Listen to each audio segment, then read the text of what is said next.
Di ujung tahun 2024, saat sebagian besar orang sedang bersiap menyambut pergantian tahun, sekelompok pejabat di jajaran pemerintah Aceh diduga justru sedang merancang sesuatu yang berbeda.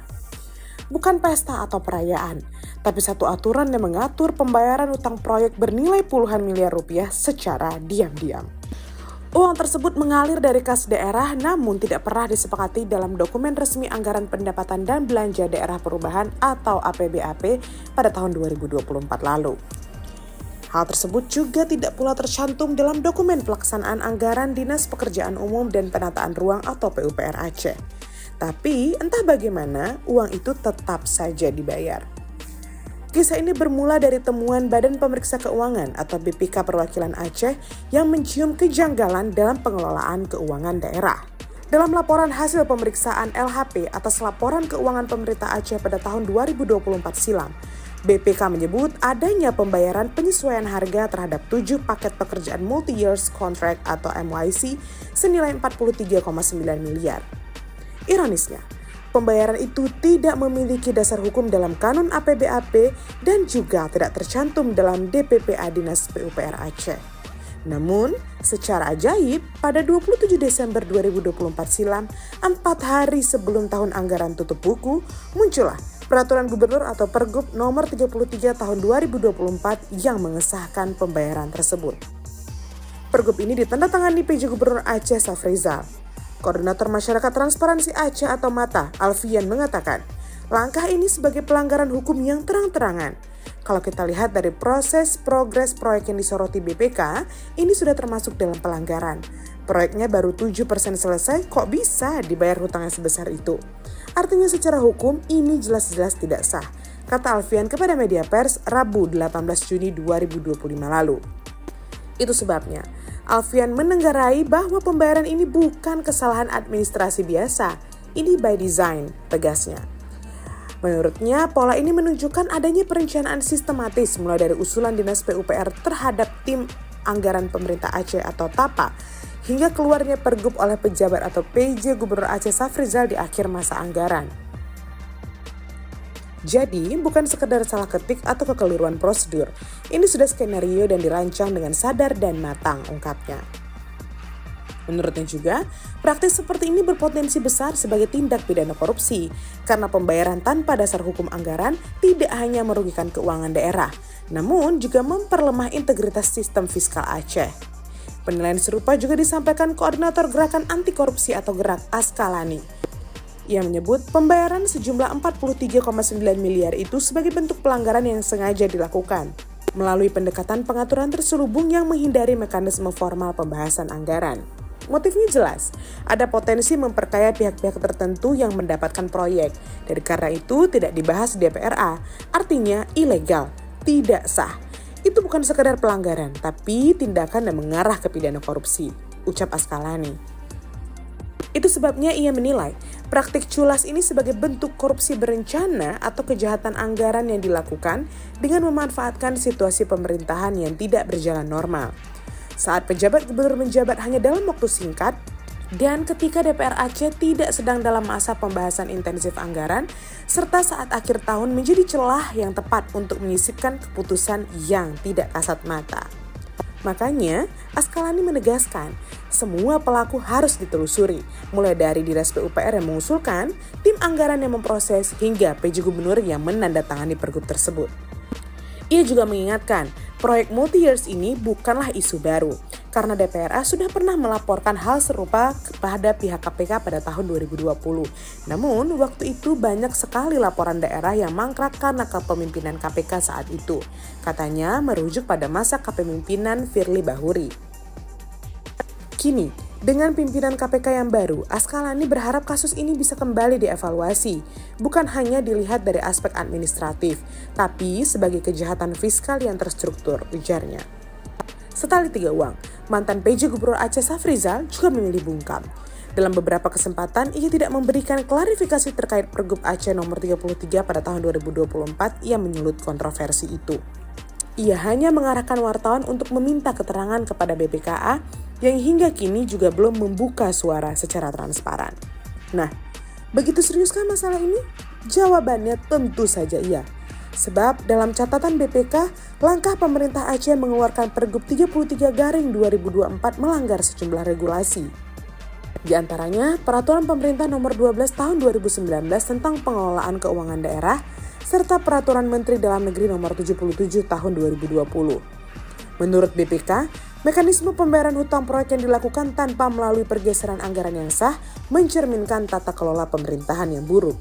Akibatnya, pemerintah Aceh beresiko gagal menjaga kondisi fiskal yang sehat dan berkelanjutan. Kasus ini juga memperlihatkan bagaimana anggaran siluman masih bisa menyelinap dalam sistem keuangan daerah yang seharusnya sudah diawasi ketat.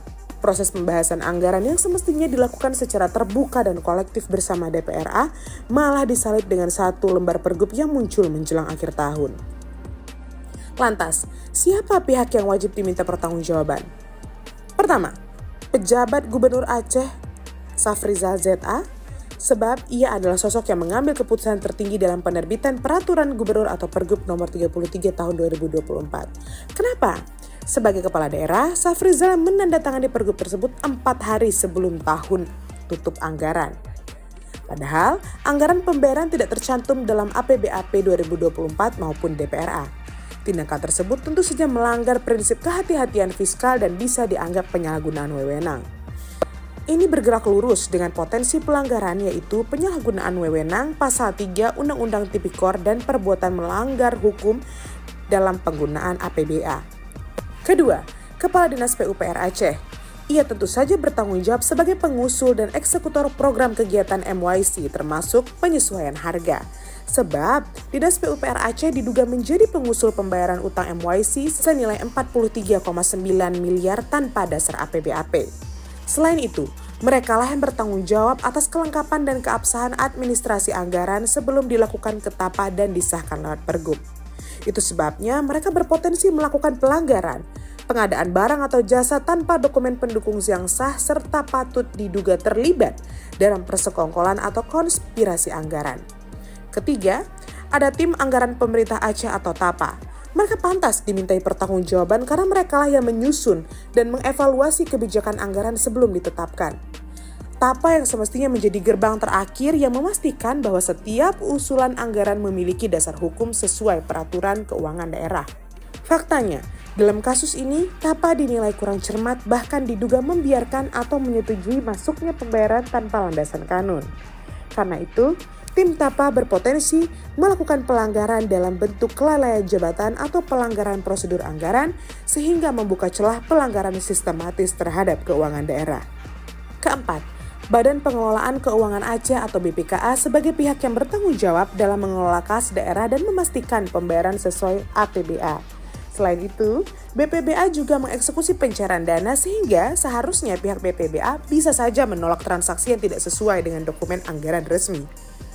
Namun, dalam kasus ini justru diarahkan untuk menjadi penjelas atas pergub oleh pejabat lain tanpa adanya transparansi. Entah itu sebab baik Safrizal maupun Diwarsyah sepakat agar media pers mempertanyakan masalah ini kepada Kepala BPKA. Jika asumsi ini benar, maka Kepala BPKA berpotensi melakukan pelanggaran berupa pembayaran belanja yang tidak sah secara anggaran serta keterlibatan dalam pembiaran atau pembenaran administratif. Kelima, ada Inspektorat Aceh yang bertindak sebagai lembaga pengawas internal pemerintah daerah. Mereka pantas dimintai pertanggungjawaban karena mereka tidak mampu mendeteksi skema pembayaran sebesar 43,9 miliar ini sebelum dibongkar BPK. Ini menandakan bahwa lemahnya fungsi pengawasan internal pada pihak Inspektorat Aceh. Sehingga mereka bisa dimasukkan pada kelalaian pengawasan serta lemahnya pengendalian internal terhadap pengelolaan APBA. Lalu, bagaimana dengan Dewan Perwakilan Rakyat Aceh? Setali tiga uang, mereka pun tak bisa lepas tangan begitu saja, sebab melekat tugas fungsi kontrol dan pengawasan terhadap jalannya anggaran. Logikanya begini, jika pembayaran ini benar-benar dilakukan tanpa sepengetahuan DPRA, berarti ada pelanggaran serius terhadap fungsi kontrol mereka. Sebaliknya, jika mereka tahu namun diam, maka mereka menjadi bagian dari pembiaran atau jangan-jangan ada deal lain yang disembunyikan. Memang, kelalaian pengawasan legislatif biasanya tak lepas dari potensi kompromi politik terhadap praktik anggaran siluman. Dan yang ketujuh, adalah perusahaan-perusahaan penerima proyek multi-years atau MYC yang wajib diminta pertanggungjawaban sebagai pihak yang menerima pembayaran proyek. Jika mereka mengetahui pembayaran dilakukan tanpa prosedur sah dan tetap menerimanya, maka bisa dianggap ikut serta dalam konspirasi korupsi. Ini adalah potensi pelanggaran adanya dugaan suap atau gratifikasi dan persekongkolan dalam pengadaan dan pembayaran. Itu sebabnya seluruh mata rantai ini harus ditelusuri aparat penegak hukum khususnya Kejaksaan Tinggi dan Polda Aceh. Jika perlu KPK, mengingat adanya dugaan korupsi terstruktur yang melibatkan sejumlah pejabat tinggi daerah. Kini, publik menanti akankah penegak hukum baik Kejaksaan Tinggi dan Polda Aceh maupun Komisi Pemberantasan Korupsi mampu membongkar seluruh lapisan di balik pergub siluman ini? Atau kasus ini kembali menjadi catatan kelam lain yang perlahan menghilang di bawah tumpukan laporan audit? Yang pasti, publik Aceh dan para pegiat anti korupsi tidak akan tinggal diam.